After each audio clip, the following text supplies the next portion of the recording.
राहुल गांधी जी की जो पद यात्रा थी, तो एक समय था कांग्रेस पंडित जवाहरलाल नेहरू जी के समय इंडिकेट और सिंडिकेट दो कांग्रेस के रूप में हुआ करता था, सत्ता और संगठन। हालांकि जोधपुर में क्या भाषण दो, जयनारायण व्यास जी से लेके मथुरादास माथुर जी से आज अशोक गहलोत जी हैं, जिसमें राम निवास जी, खेत सिंह जी, परसाम बदेवा साहब, कई ऐसे महापुरुष, विष्णु पूनम चंद जी, राम सिंह, कई ऐसे वरिष्ठ नेता यहाँ इस धरती ने दिया है। तो मैं सब कूट कूट के कांग्रेस आपके खून में है।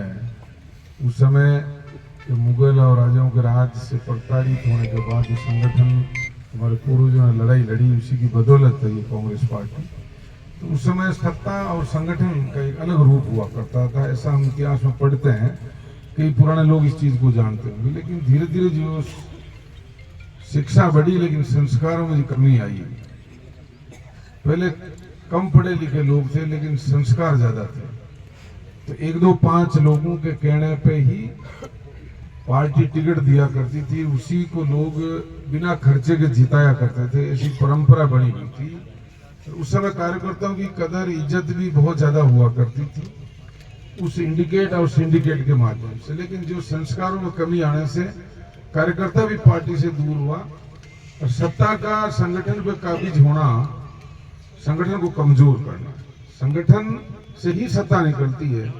जितनी योजनाएं हैं, आज भी राजस्थान के मुख्यमंत्री जी ने जितनी हर घर में, पहली बार इस तरह की स्थिति हुई कि मैं मांगते मांगते आप थक जाओगे, मैं देते देते नहीं थकूंगा, ऐसा कोई नहीं कर सकता। लेकिन अगर ये संगठन मजबूत नहीं है, जिस विधायक का, जिस विधानसभा में, जिस ब्लॉक अध्यक्ष के पास, जिस जिला अध्यक्ष के पास, तो ये आचार संहिता लगने पे वो सारे लोग गायब हो जाएंगे, पता ही नहीं रहेगा, केवल संगठन के लोग ही खड़े रहेंगे। ये बड़ी सोचने की बात है। केवल सत्ता संगठन पे हावी होने की वजह से ये चीजें हुई, जबकि संगठन अलग है, सत्ता अलग चीज है। इन सब चीजों को देखते हुए राहुल गांधी जी ने पद यात्रा निकाली, तो उनको तरह तरह के लोग मिले, महिलाएं मिली, मजदूर मिले, किसान मिले, व्यापारी मिले, डॉक्टर मिले, वकील मिले, यानी हर वर्ग का वो आदमी मिला।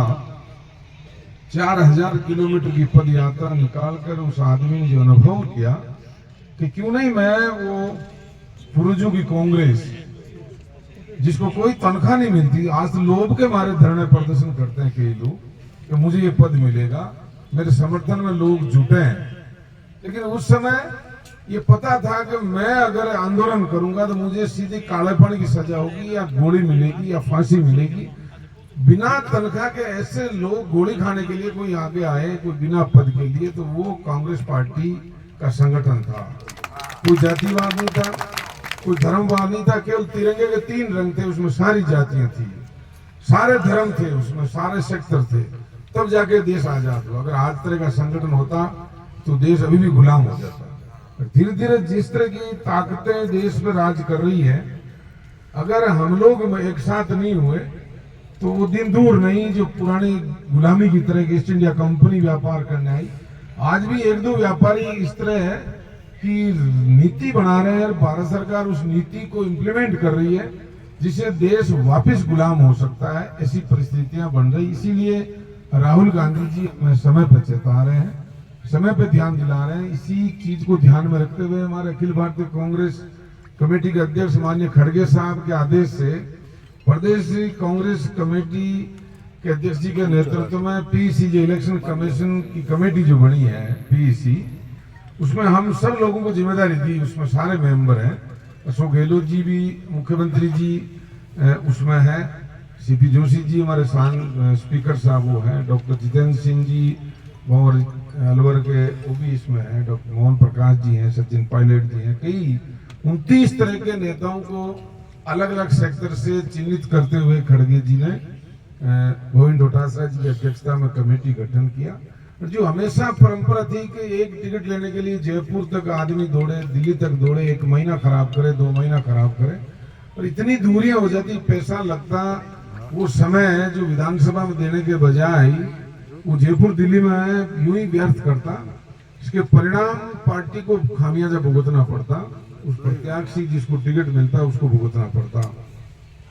इतनी दूरियां हो जाती कि टिकट तो आज भी एक को मिलेगा, पहले भी एक को मिलता है। कोई भी पार्टी हो, हर विधानसभा में एक ही प्रत्याशी होता है एक पार्टी का, आज भी एक को ही मिलेगा। लेकिन मांगने वाले टिकट तो उस विधायक के बराबर, आज भले मैं मेरे एरिया में विधायक हूँ, मेरे जैसे 50 लोग जो एमएलए बन सकते हैं, लेकिन चयन मेरा अकेले का ही हुआ। ऐसे ही हर विधानसभा की स्थिति है।